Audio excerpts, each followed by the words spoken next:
Soma Jnana Timirandhasya Jnananjana Shalakaya Chakshuru Nilitam Yena Tasmai Shri Gurave Namaha. Question number 1 is written here. 1 and then 2 and there's nothing there. So I'll just deal with number 1. Yeah. Prabhupada gave us instructions to establish Banashram Dharma. Is it to bring Karmis to a higher platform, or is there a need for Varnasram Dharma ourselves? Both.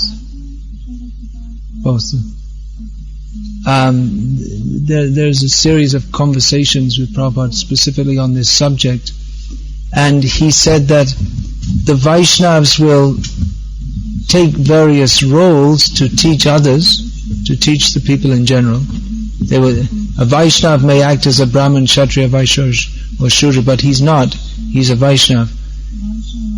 So then devotees were asking Prabhupada, well, is this to instruct the public? And Prabhupada said, no, it's also needed for ourselves. And he said, Prabhupada is instructing, the Vaishnav is on the transcendental platform. He may take the role of any role, Brahman, Kshatriya, Vaishya, Shudra, he may take that role to instruct others, but actually the position of a Vaishnava is transcendental. But then Prabhupada explained that we also need for ourselves, because we're not actually transcendental. And a devotee was saying that, yes, in the course of conversations, what he was saying was Prabhupada, yes, the Vaishnavas are transcendental, and Prabhupada said, then why are they falling down if they're actually transcendental? So both, it's for ourselves and for others. Intrinsically, the position of a Vaishnava is transcendental, one who takes to Krishna consciousness. By doing so, he automatically steps onto the transcendental platform, because Vaishnavism is on the transcendental platform. But he may have stepped onto it, but he's not very firmly situated there. So therefore, the Varnasrama organization is required for devotees also to, not that it automatically, by taking to Krishna consciousness one comes to the transcendental position, but to stabilize us in that position, we also need, it also helps us to have some fixed roles and functions. And it's also a natural division of society, that society is organized like that. So it just helps us to be Krishna conscious, to have this stable position, if it's clear who's doing what. On the other hand, one should never think of a Vaishnava as a Vaishnava Jati Buddhi. One should never think of a Vaishnava as his, according to caste, that according to, this is his caste or his Varna designation is, that is his definitive role. We should never think that, oh, this is a Brahmin Vaishnava, this is a Shudra Vaishnava. We shouldn't think like that, because one who's serving, the endeavor to, or the motive to serve Krishna transcends one's psychophysical condition and the occupation he may adopt due to his psychophysical condition. That we should understand. But at the same time, a Vaishnava, according to his psychophysical position, it's better that one who has the tendency to work in a particular way works in that particular way. That we see Arjuna, he's completely on the transcendental platform, but his, nonetheless within transcendence there are varieties. So Arjuna, within transcendence, his inclination was like that of a Kshatriya.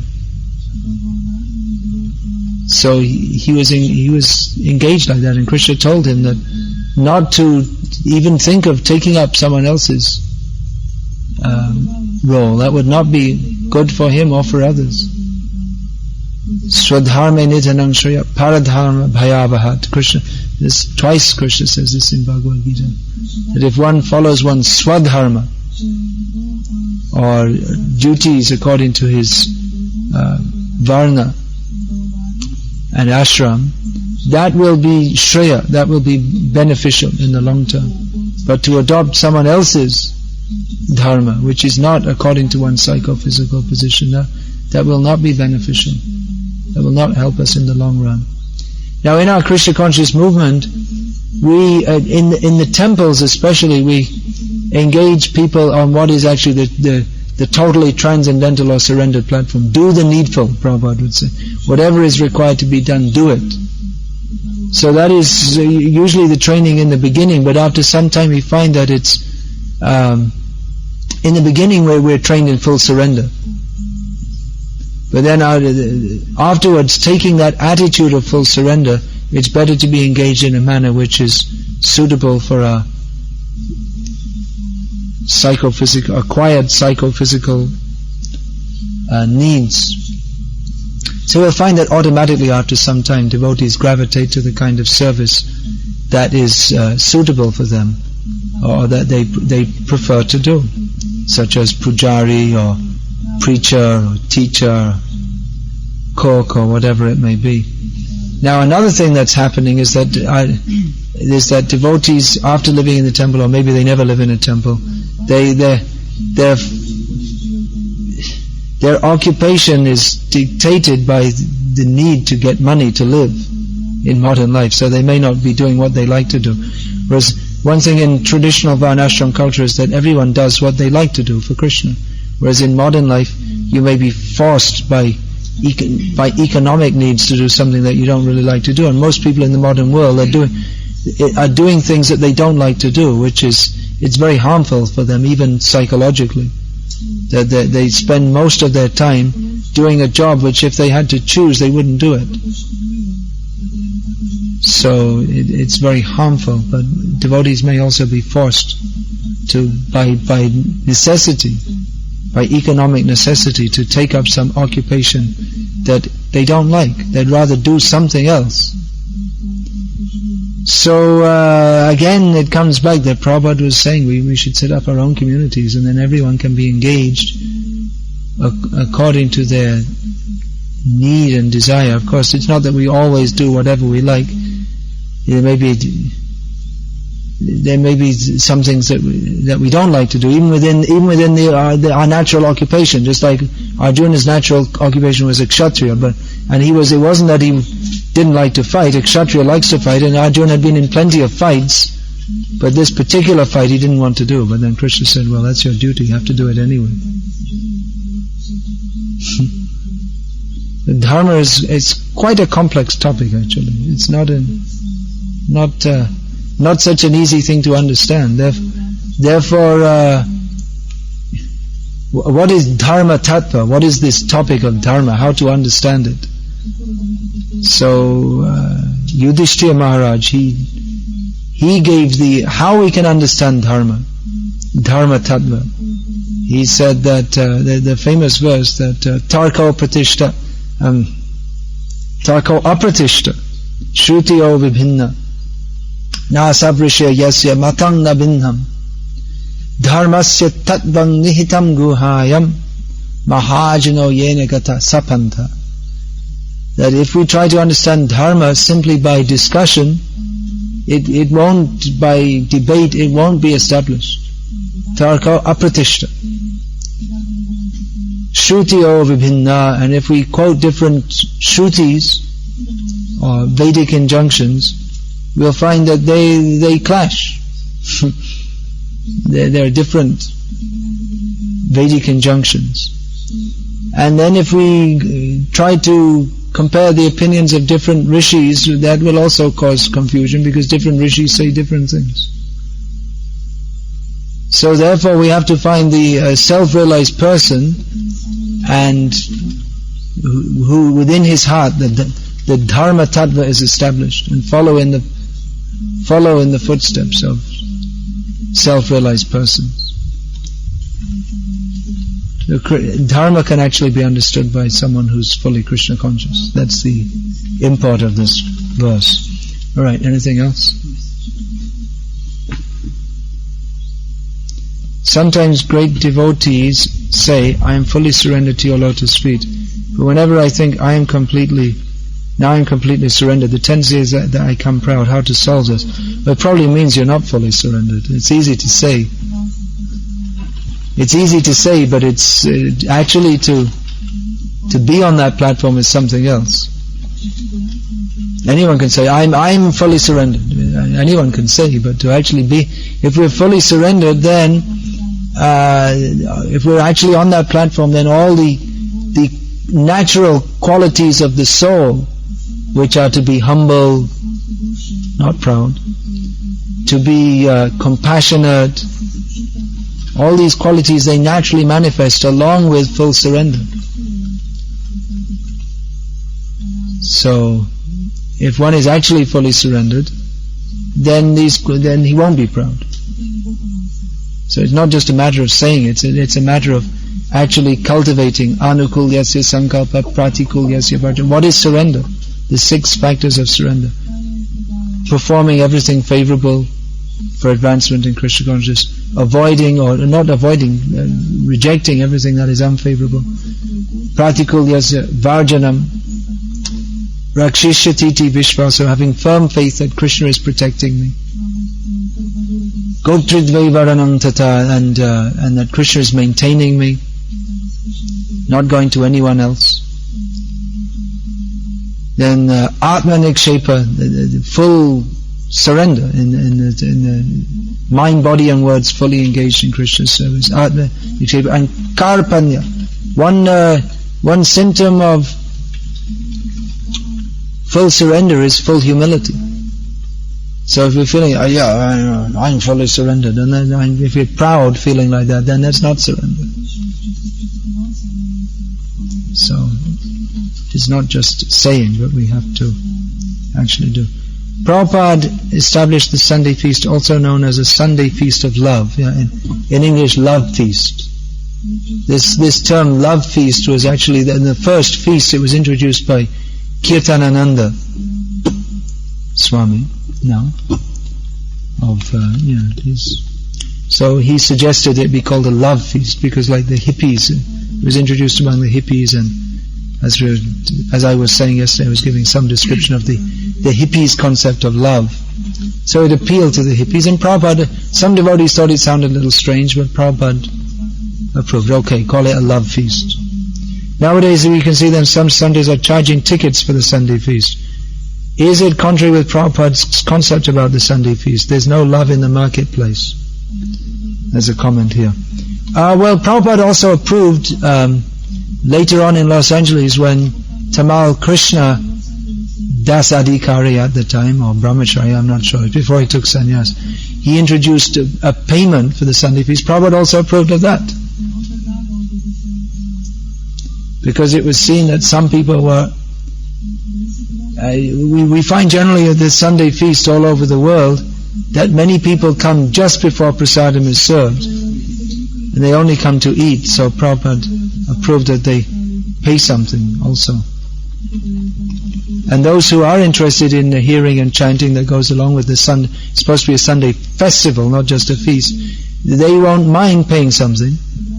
And those who are just coming for eating, they will mind, but let them do some service by paying. So there's no harm. It's not mandatory, but it can be also. It's approved by Prabhupada.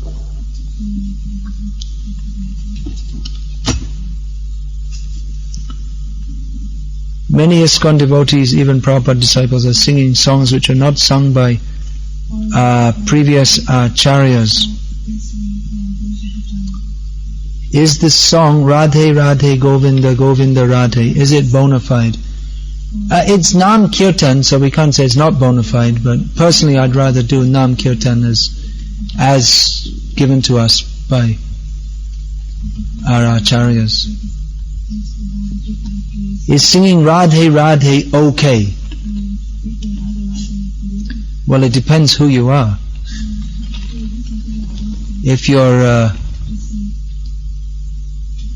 you're qualified to sing only Radhe Radhe without Krishna, it has to be on a very high platform. You have to be on a very high platform to chant the name of Radha without chanting the name of Krishna. So for us, it's probably not okay.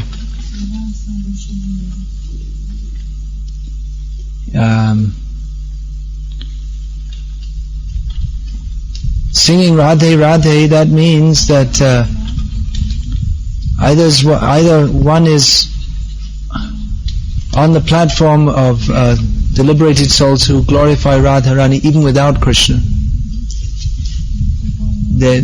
or they're imagining themselves to be on that platform. So, like I say, if you're on that platform, it's all right. If not, it's probably better to chant Hare Krishna, Krishna Krishna, Hare Hare, Hare Ram, Ram Ram, Hare Hare, which is chanting the names of Radha and Krishna together. There's one, this will come out in my book on Srila Bhaktisiddhanta Saraswati Thakur, where someone, he visited the first center that Bhaktisiddhanta Saraswati Thakur ever established before he took sannyas. He established one center in Calcutta. And one Kirtaniya king just visited, and he started singing names of Radharani. Siddhanta Saraswati, as he was known at the time, stopped him and gave a well, he was actually mixing up. He was saying Bhuvana Mohini Radha, but he was saying this is based on misunderstanding, because Bhuvana Mohini means Durga Devi. So he was saying it's incorrect. You don't know who is Radha, and you're chanting the names. And then he gave a whole lecture on how the Sahajiyas they're taking cheaply the name of Radharani without understanding who she is actually.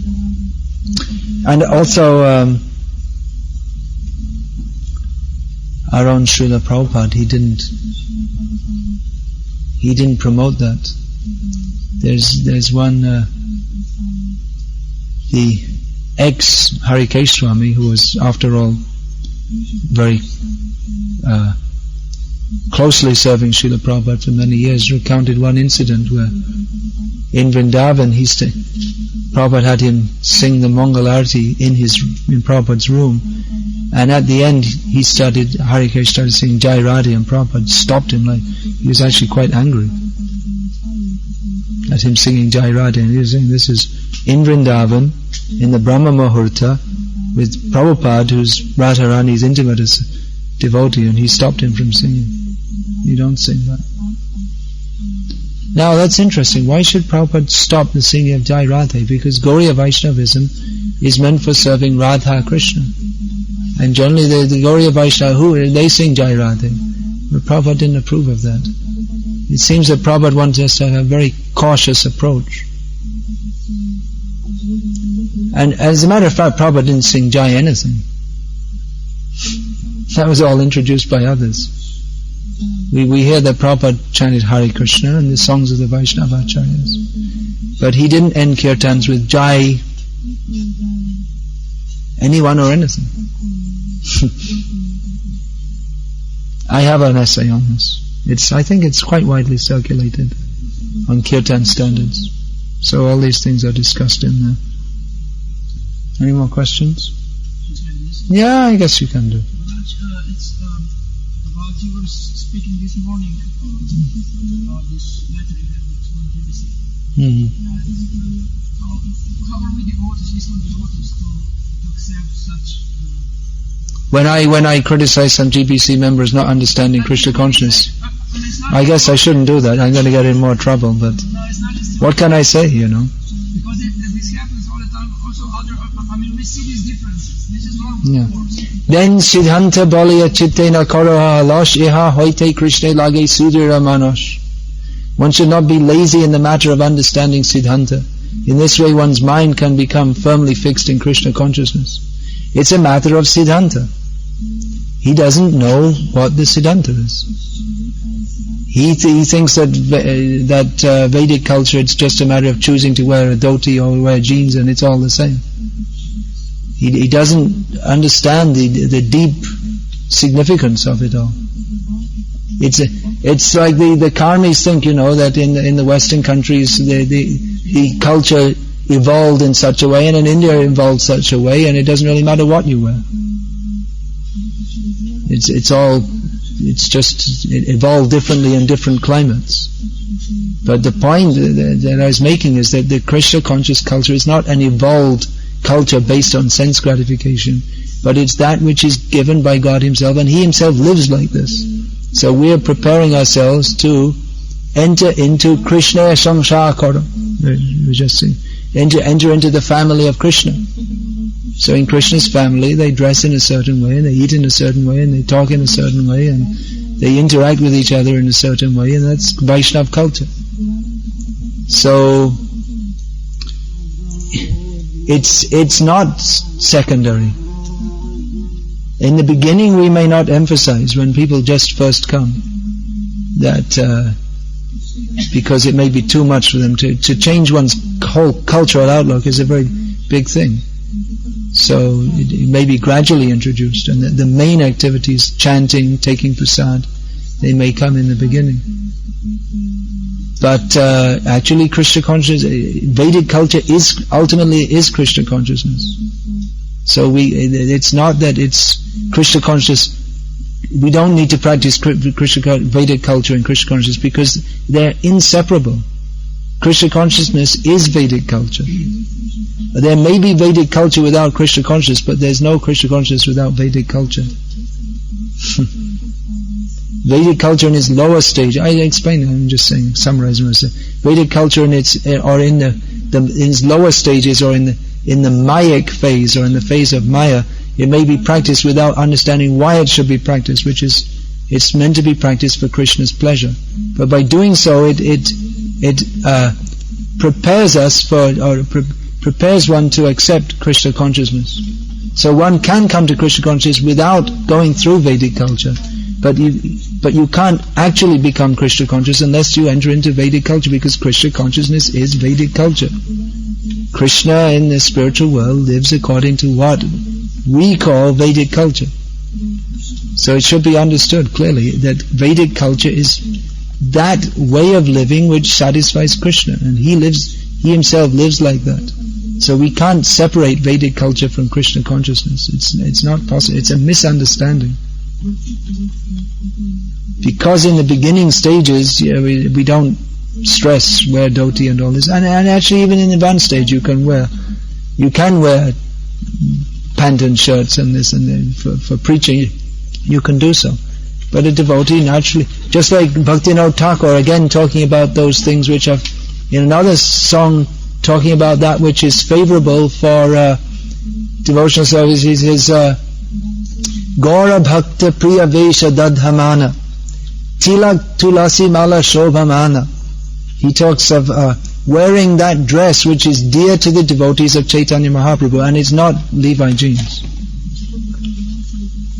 It's the dress which Prabhupada gave us and which he himself wore. So Gaura Priya Vesha Dadhamana. Dadhamana means I will not just wear but show it, showing it.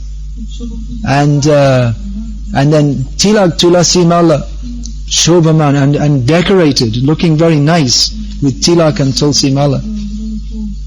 So it is Krishna consciousness. It's inseparable, and those who think that it's optional, it's a serious misunderstanding, and it goes very deeply, because then they think that, well, the cultural values that go along with the Vedic culture, and which come from Shastra, which comes from Krishna, they're optional. Just like it's said that, well, because in the modern world women's roles are different, though, so we should adopt to that. But Prabhupada's idea was that we should, actually, if we're living in modern society, it is like that, because women's roles are equal to men's. But Prabhupada was saying that the whole society is imbalanced, and the whole society is it's artificial. So we can adopt those standards. It may seem that it's easier to adopt such standards in our society, and it makes it easier to fit into modern life. That's true, but it makes it more difficult to be Krishna conscious. So again, Prabhupada wanted to set up our own culture where these things would come naturally, and when you see and live in the culture where it goes naturally, then you won't think that it's oppressive to women or any such thing, because it's a very natural and pleasing culture.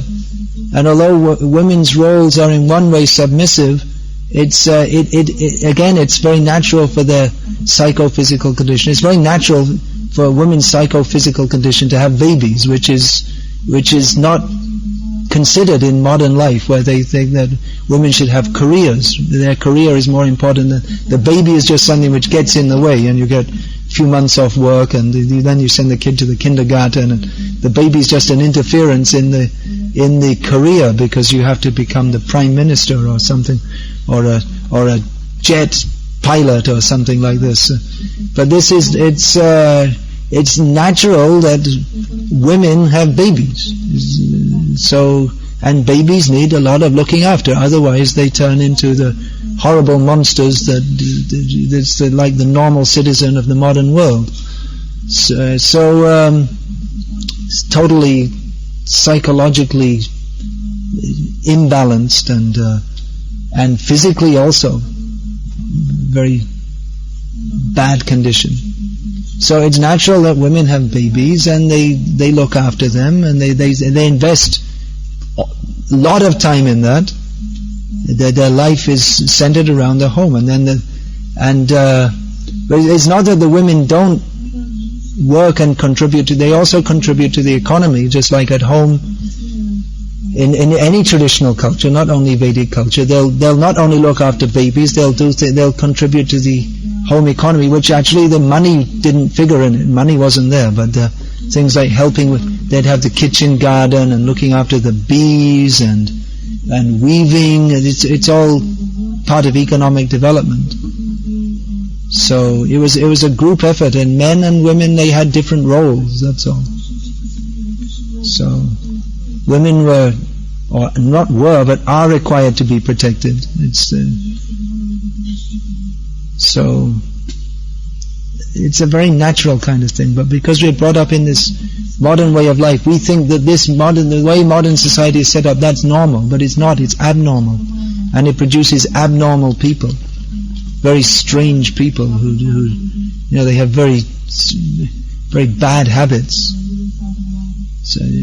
So many people, they're addicted to drugs, and they have very strange sexual proclivities and very bad sexual habits, and they can't live in a stable family life. They're so emotionally disturbed that they can't live in a family life throughout their life. So it's the whole society is so bad. But somehow or other, because we're brought up in the Western world and we think this is normal and we should adjust Krishna consciousness to it. But we end up with a bunch of normally abnormal people. What is considered normal is just very strange, and it's very difficult to be Krishna conscious when the mind is totally disturbed. So the whole Vedic culture, one natural result of that, of living in this culture, is not even a matter of following it, it's a matter of living in it. People who are living in a culture, they don't think about following a culture. You just live in a culture. Just like people in Slovenia, they don't think about living in Slovenian culture. They probably don't even think that, they're probably not even aware that there is a Slovenian culture. Or it's just, you live like that because everyone else does. So in Vedic culture, everyone's living that, and it naturally, the one is peaceful, and it's conducive for cultivating Krishna consciousness. But because that cultural upbringing is so deep, and it's unless we have great faith in Shastra and in what Prabhupada wanted to give us, then we'll think that, the Western way of life is better, and we'll live that, and we'll chant Hare Krishna. Now, some misunderstanding that often comes is that, Prabhupada made adjustments to the Western way of life, therefore we can adjust everything to the Western way of life. But Prabhupada made those adjustments to, as the saying goes, in like a needle and out like a plow. It wasn't that he wanted or that he thought it was even favorable to adjust Krishna consciousness wholesale to the Western way of life. But he made certain adjustments, seeing that it wouldn't be possible for Westerners to immediately take up everything, the whole culture. But quite quickly he introduced many aspects of the Vedic culture, the dress, the food, the modes of address, Prabhu, Mataji. He introduced all these things. So, but sometimes devotees, they say, well, the adjustments that Prabhupada made, that was the standard that Prabhupada wanted to set, and that's where the cultural divide that's going on in ISKCON is coming. And that not only that was the standard that he wanted to set, but that's we should take it further even more. That Prabhupada made these adjustments, we should make more adjustments. But rather we should bring in the Vedic culture which Prabhupada spoke about so much. And what did he speak about the Western way of life? Nasty civilization, cats and dogs. This is what Prabhupada had to say about the Western world. He didn't have a high opinion of it at all. Let me just say a little bit more about that. I made one point, and I want to emphasize it because it's a very important point, and maybe it's a very revolutionary or outspoken thing to say, and it's certainly a very controversial thing to say. But my feeling is, we're supposed to say my feeling is, because we're not supposed to speak in an absolute manner, because that's the whole liberal ethos that we live in. There's no absolute knowledge, but actually it's a fact, whether I feel it or not, that those who are resistant to introducing this culture in our society, they don't actually have faith in Shastra. They don't have very deep faith. Or what they try to do is they say that, well, we accept the spiritual parts, but we don't have to accept the material parts. We accept Krishna as God, but all this about Banashram and this gender roles things, it's a hot topic. And that's material, so that's not absolute, and we can adjust it as we like. Or they think that because culture, there are different cultures in the world, and because their cultures develop, so they can be changed, but not understanding that this Vedic culture is given by Krishna in Shastra, and it's not this kind of, it's not meant for wholesale altering. There are, it may be altered according to time, place and circumstance, but the principles we should accept for our own good. So those that don't accept this, they actually haven't accepted Shastra very deeply, or they're accepting it with the half chicken philosophy, and we accept the things that we like and that we don't, and therefore they can say things that they can make statements that Krishna consciousness is not dependent on Vedic culture. It means they're thinking that Vedic culture is something optional. They don't understand that Krishna consciousness is non-different from Vedic culture. And it means that they're still attached to this demoniac Western way of life, which I can't understand this at all. I don't know what it is. Maybe they go to India and they see the dirt and the flies and they think this is Vedic culture, but without going deeper. Mostly Western devotees, when they first go to India, they see the dirt and the flies and they think, this is terrible, I want to get back to Ljubljana or whatever it is. But when you spend a little time, you can see beyond the dirt and the flies.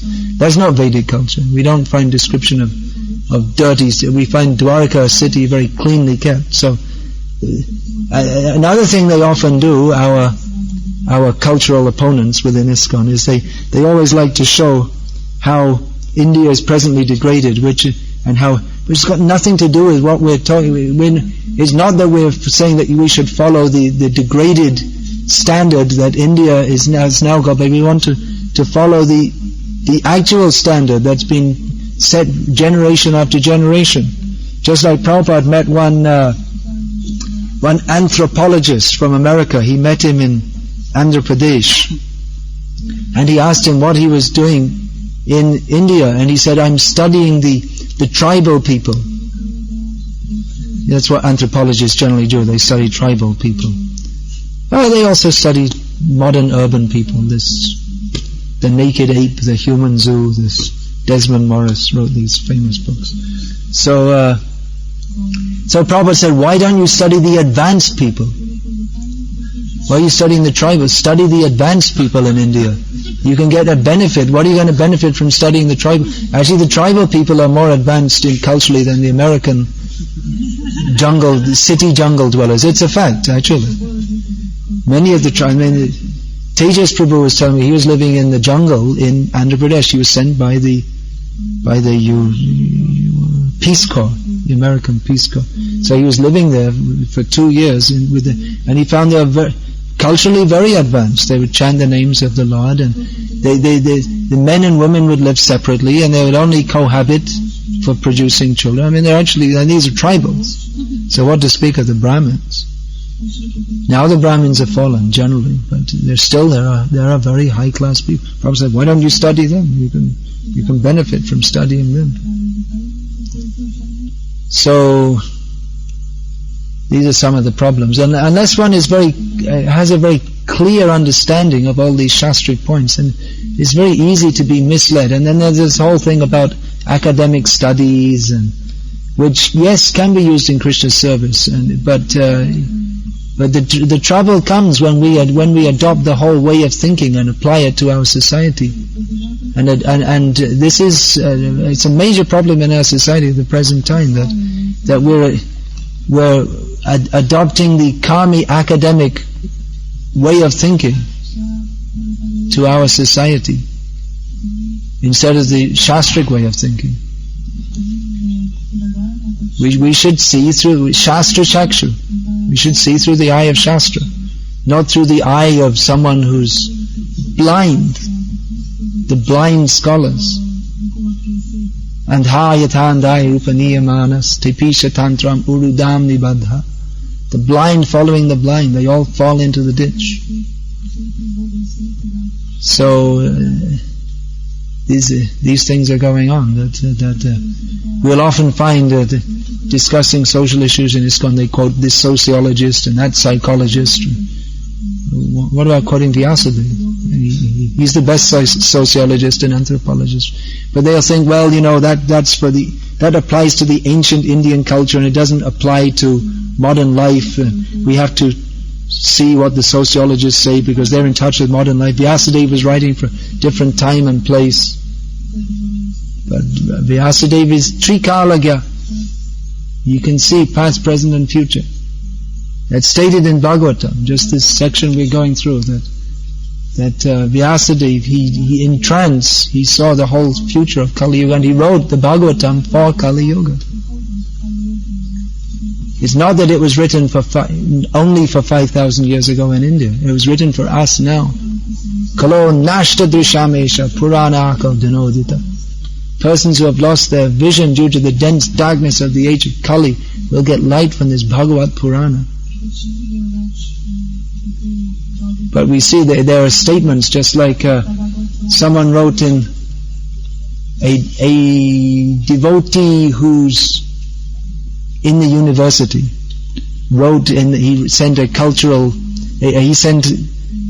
he's writing for the Congregational magazine in one country, saying that, well, of course in the Srimad Bhagavatam we don't have to accept everything that's said. For instance, it's the point about the description of the atoms given in the Bhagavatam has been disproven by modern science. But anyway, Bhagavatam is very good and it teaches us to surrender to Krishna, so it's very good. But we don't have to believe it all, but it's good anyway. So this was the subject of Sahotra Swami wrote a whole big essay on when he saw this. It was his disciple actually, supposed to be. He wrote a whole long essay on the concept of the atom according to modern scientists. It doesn't at all disprove they don't even, for a start, they don't even know what an atom is. They don't even define an atom because it's non-definable by quantum physics, as he shows in his article. You can see this, Sahota Swami has this weblog, his daily diary. I don't see it all. He says some of the articles. He tells me which articles are good. Because he says, he wrote, I write every day, and sometimes it's just my excess mental energy. But some of the articles are so it's very, very good. He's very philosophically dissecting all the bogus ideas that are floating around ISKCON and the world, which, of course, according to certain people, there's no bogus ideas, because everyone's opinion is as good. Everyone should have their own different opinion. There are different approaches to Krishna consciousness. This is the famous line. There are different approaches to Krishna consciousness, and we should respect them all.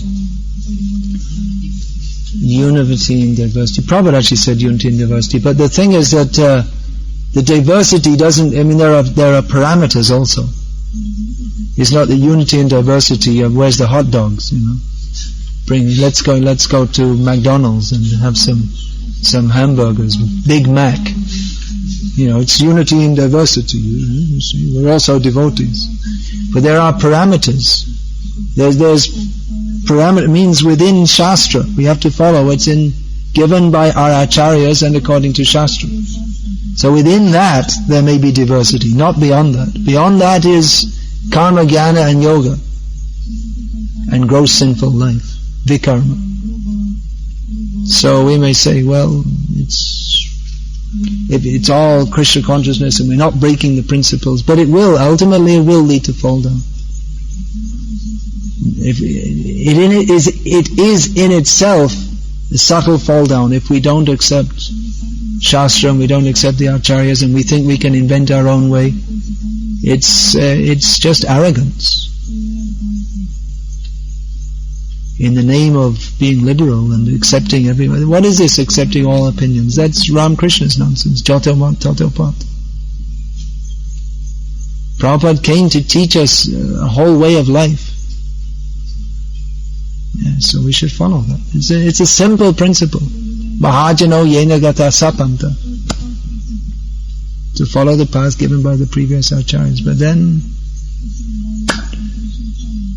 what happens after the coming of any great acharya is that, he by his transcendental power, he attracts many followers, and then afterwards those who are less sincere, they water it down and change it, and look at Christianity.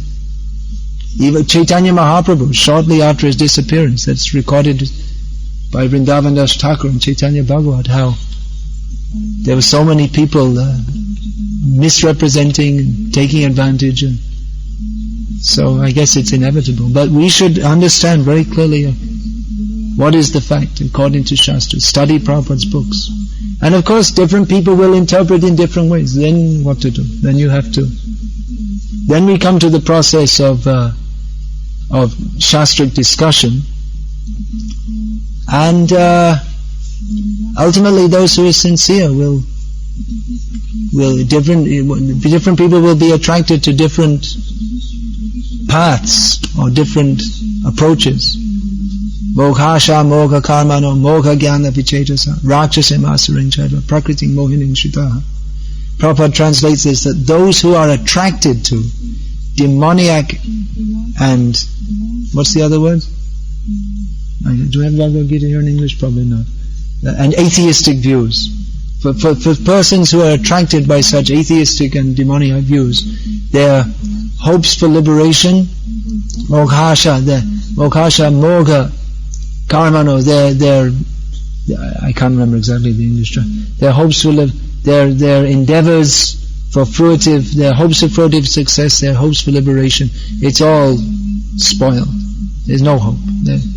Ultimately, by having such atheistic and demoniac views, all their hopes are smashed. I was saying, what are you talking? These are devotees. Devotees, yeah, but if we start to introduce all these karmi ideas and offensiveness, it comes very quickly. This academic, if we're not careful, then very quickly, if we enter this karmi academic way of thinking, then very quickly we'll start to offend the Supreme Lord and His devotees. by all Shastra Ninda. That the Vyasadeva doesn't know about the atom. It's been disproved by modern science. So that Shastra Ninda and Vyasa Ninda, very quickly it comes. And then because we have this Darwinistic anthropological outlook, we think that, well, Prabhupada was an old man influenced by the Victorian Bengali culture, and therefore he brought in all these social norms, but he doesn't, now we know now that that's out of date and we're more advanced, and these are things said by supposed to be devotees. They're actually, it's the same thing as the demoniac scholars in the university scene. But of course, even to use such words, our liberal friends don't like to use such words as demoniac, karmi. You shouldn't say that. They don't like even to use such words, which Prabhupada used all the time, which very clearly distinguishes who is a devotee and who is a demon. They want to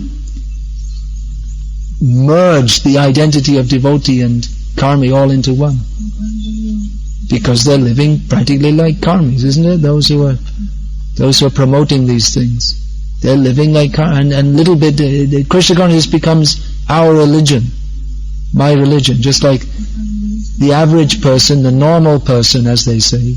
Although I don't think they're normal, I think they're all crazy. But the normal person, they have a job and a house and a family of sorts, and a cat and a dog and a bajrigar, and there you go, there's the dog, and he's got the shoe, happy dog. So and they have what do we get to, the bajrigar, and they have their football team they support, and they also go to church on Sunday sometimes. You see, we have our religion also. So like that, we are devotees, we have our job, and we have our wife, and maybe the second or third, but anyway, it's a wife. And, God, what a strong smell, huh? The dog has a strong smell. So we have our, we have our wife, and our children, and our home, and our what else do we have? Our dog, and our TV, and our football team, and our religion. Every Sunday we chant Hare Krishna, and that's our religion. So, and then the normal people will accept us more. Yes, they will. They'll accept you as one of them. That's what you want to be, not me. Krishna consciousness is different. It is different. We don't want to be part of that.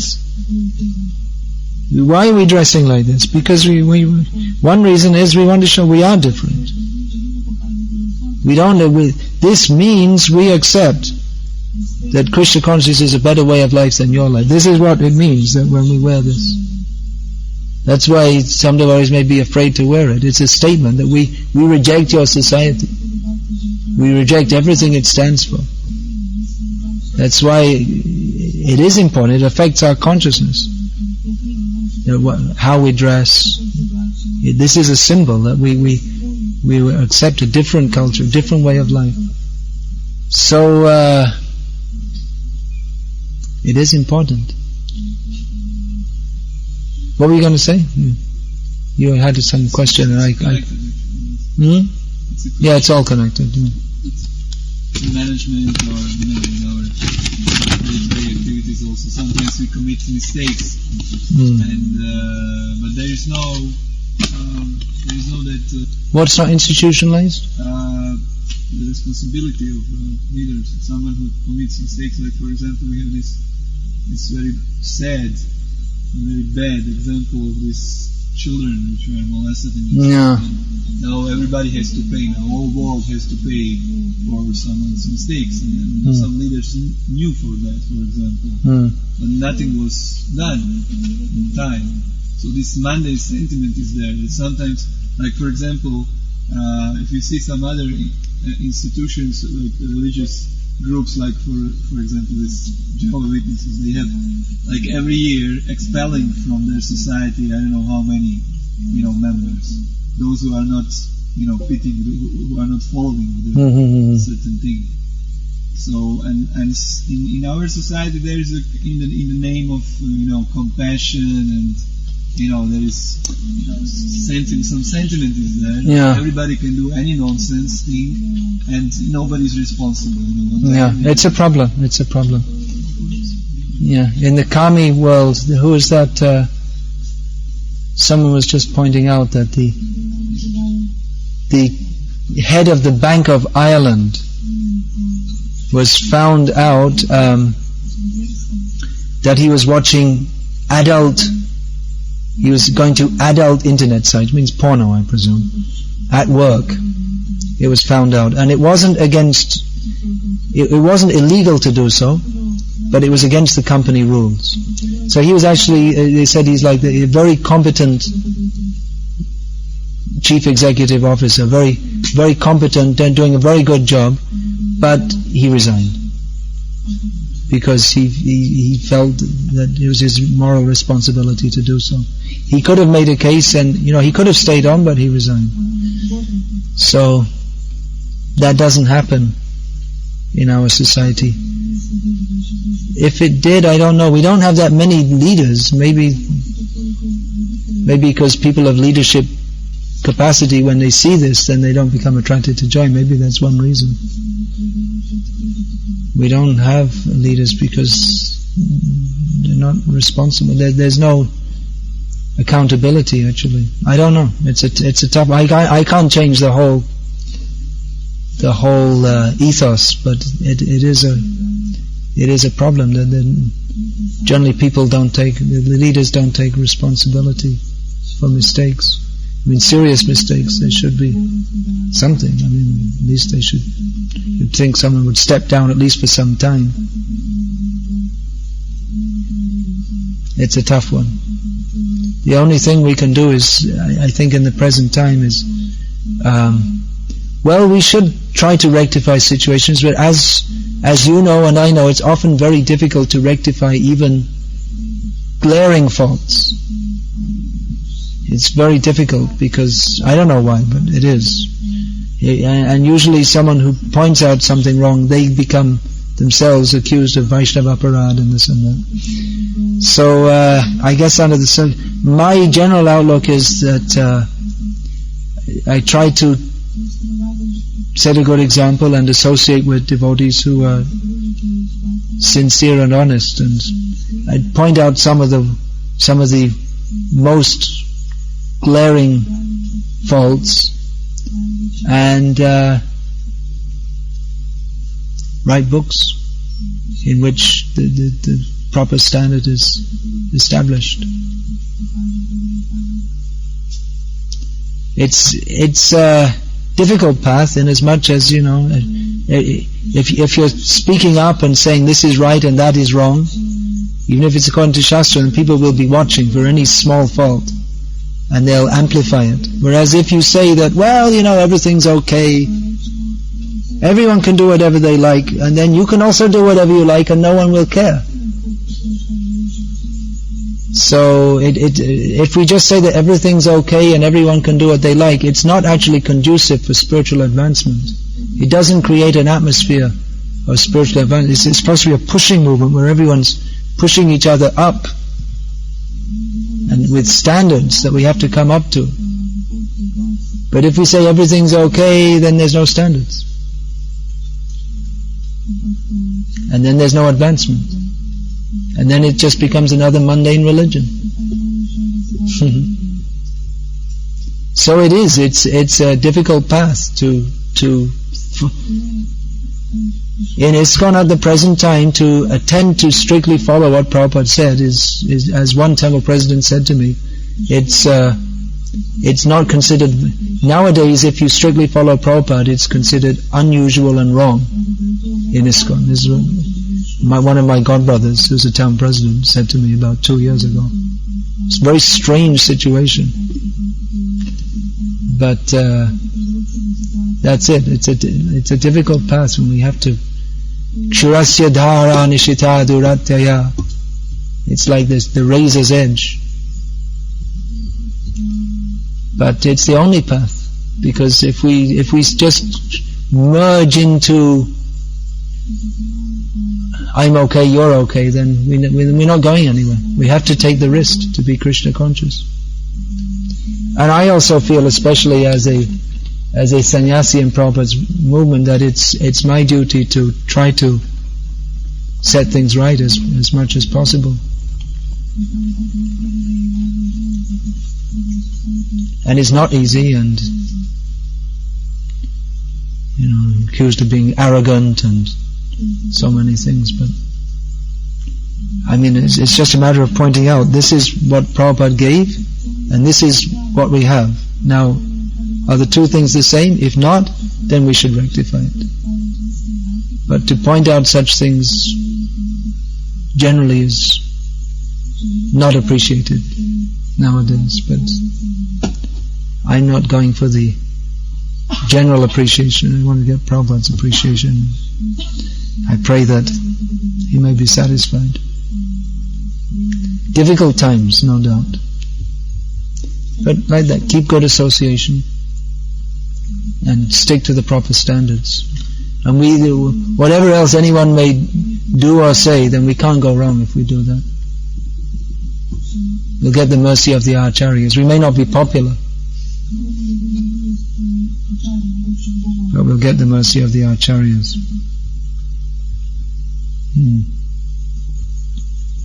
In Slovenia, we don't have a Krishna conscious school for our children. What is your opinion on sending our children to state schools? Well, the best thing is to have a school for children. Again, it all comes with the whole community, living on the land. It's a whole package. It solves all the problems. We have to accept a little problem of living in a muddy atmosphere and not having money for buying ice cream and things like that. So there are some difficulties, and it is a difficulty to set it up, seeing as we don't have experience, but just this, setting up the community, then everything comes. Of course, the demoniac government, they may not allow you to have your own Krishna conscious school. That may also be there. In the present situation, we don't have a school for children. Well, we can start one, at least a Sunday school. Is that there? You have Sunday school for children? You have that? Yeah. Well, it doesn't have to be too long in the future. Soon. Yeah, okay. That's next month. Okay. Alright. And the next best alternative is homeschooling. Not allowed. So then you have no choice. There is some gurus who propagate this Waldorf for other private schools. But it's the same thing. It's just it's a different kind of slaughterhouse. That's all. It's even more programmed and much more framework. Yeah. They give a better material education. That means it's a more intense slaughterhouse. And they get personal care. Yeah, you get personal care from the people who are very kindly helping them to go to hell. Yeah. The butcher first he makes them fat and then he cuts their throat. Yeah, just like that. So he's looking after them very nicely. And the walls are nice. The walls are nice inside. The walls. Walls inside school. And you have to pay money for it too, right? Some groups say that Karmis school in village is better than in town. Probably, yeah. Probably is. It may be less intensely degraded. But the village school is usually only for the small children, and then the big children have to go to the town, is it? But in the village, once they get to teenage, then everywhere there'll be drugs and sex and everything. Pretty tough. Very sad situation if you don't have that. That's why it's required how to remain or become enthusiastic in the Sankirtan mission. There are many how-to questions. How to be humble, how to be determined, how to this, how to that. One generic reply to all these questions is to associate with devotees who have those qualities. Sangat sanjayate kamaha. One's desires form according to one's association.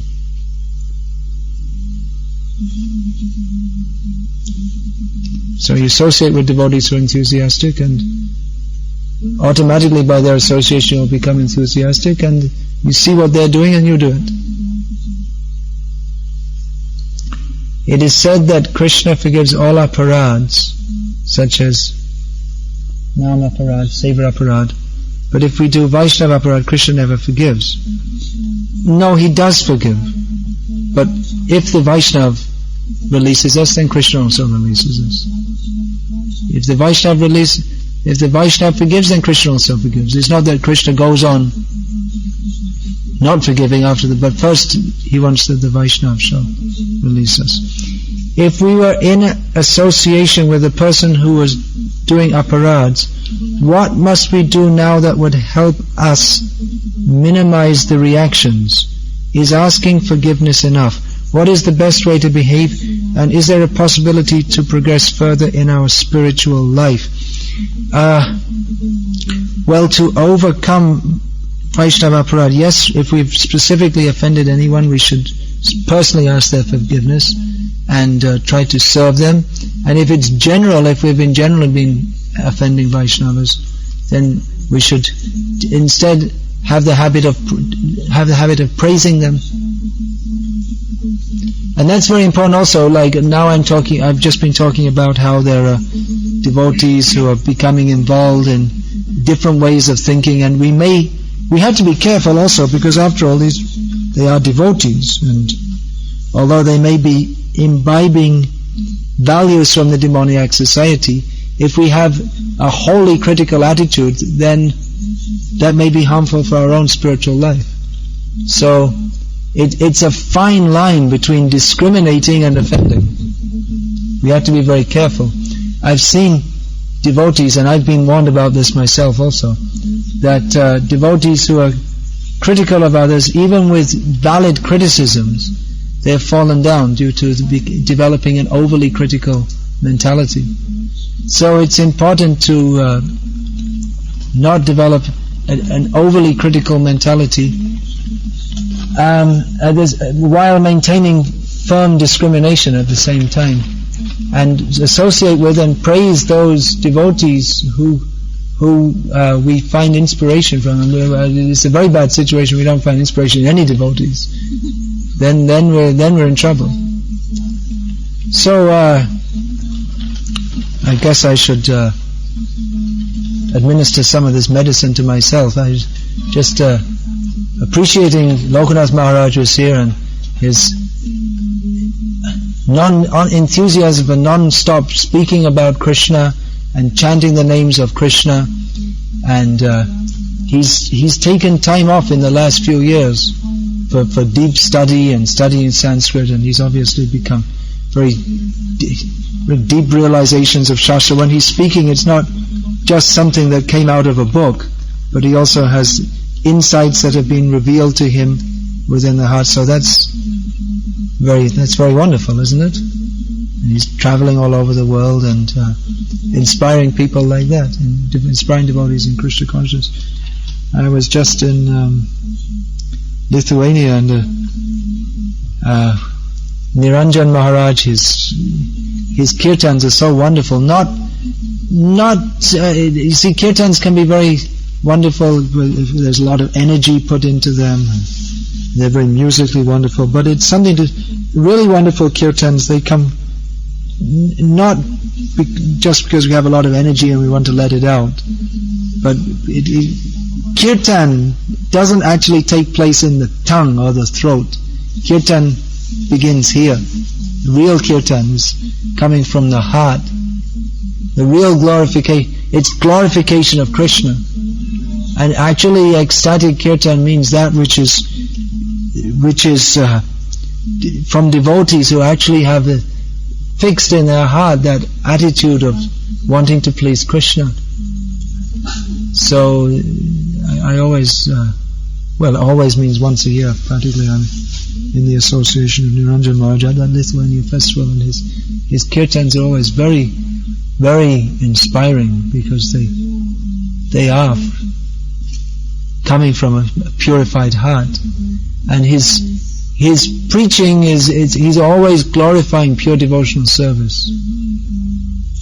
He's always speaking about pure devotion, free from material desires. So like this, always emphasizing the ideal, which his heart is, obviously his heart and his intelligence is captured by this ideal of, this wonderful ideal of pure devotional service to Krishna without any personal desire. So like that, we can, it's glorify Vaishnavas. It's a very purifying process. And we don't have to glorify only, it's like you look up at the big gurus, you can find also, there's so many, everyone who is serving Krishna, that is praiseworthy.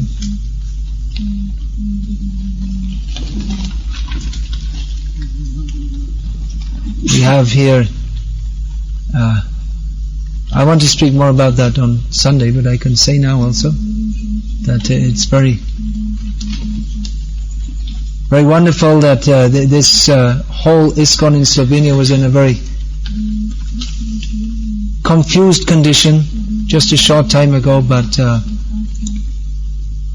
there are various factors of why it's becoming very steady and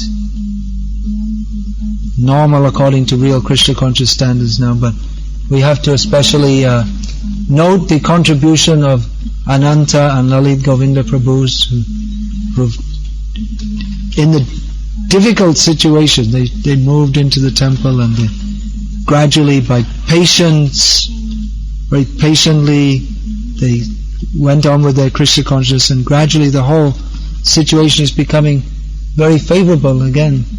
So that's something very wonderful, which I think all the devotees are appreciating.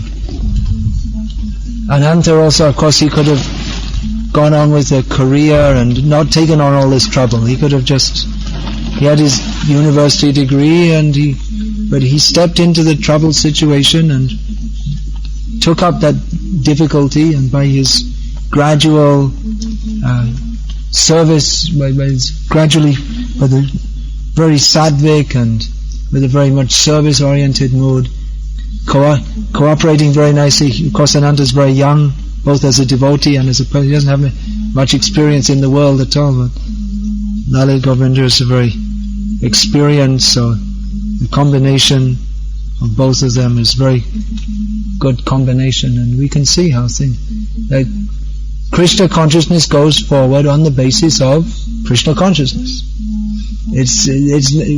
We can make different management schemes, and I remember back in the 80s there was this scheme of vertical management and horizontal management, and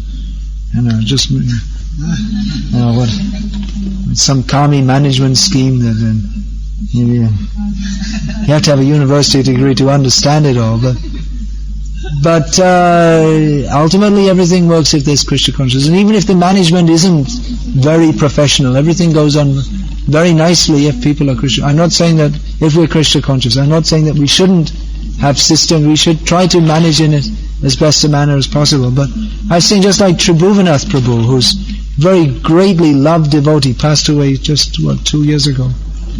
So I mean, he didn't have any management schemes. He joined when I think he was 14 years old. He was an orphan from Dublin, and he didn't have any education or anything. I mean, he was literally a street boy. He was living on the streets, and he came over to London, and as soon as he saw the devotees, he wanted to join. I mean, he's completely a devotee, definitely from a last life. And they didn't let him in the beginning. He had to sleep out. So he just slept out on outside the temple, on the street. And so then they let him in. And within about 2 weeks or something, he was actually managing the temple. He didn't have the post of temple president, but he was doing so many services and organizing, and not by you do this, but he was so enthusiastic to serve, and then the responsibilities naturally fell onto him, and he took it up in a manner, in such a pleasing manner, that everyone was very happy to cooperate with him, and and no one could say no to him because he was so charming. Maybe in about 1 month or 2 months. Actually, managing the temple in those days was very easy because there was the morning program, the evening program, and midday prasad, and the rest of the time everyone was out chanting Hare Krishna in the streets. That was the program. And then once a week they'd go to and pick up all the vegetables from the market, and they didn't have any money, so there's no money to fight over or manage, and that was it. So his management was, getting everyone to clean up the temple and get prasadam served, and then out on the street. They'd go up, the Berry Place temple was on one end of Oxford Street, so they'd chant up to the other end, which is, how long is Oxford Street? About 2 miles or something? Up to one end, and then they'd cross the street and come back the other end, and then they'd come for midday prasad, and then they'd go out again, up one side and back the other side, then they'd come back for the evening arati and class, and then and then up the next morning, and that was it. And on Sunday they'd have a feast, and that was it. So then he organized his festivals program, and I mean it was he was actually very organized, but not in what you'd call a professional way. But just it all came from his character. We can't imitate that, of course. That's why we have to have management systems, because he was a charismatic leader, but in the best of ways. When we say charismatic leader, we usually think of someone who's putting on a show to exploit people, but he was actually by his just tremendous Krishna consciousness. He carried everyone along, and he mostly the devotee. I mean, they wouldn't be very happy if I said this, but mostly he attracted all the kind of wild and wonderful kind of devotees to come and serve him. Not that he didn't think of serve him, but to help him in his service. All the ones that no one else could engage, and he engaged them all. So all the difficult types or the wild types and like that. So we can't imitate that, but that's just to demonstrate the point that the real leadership comes from Krishna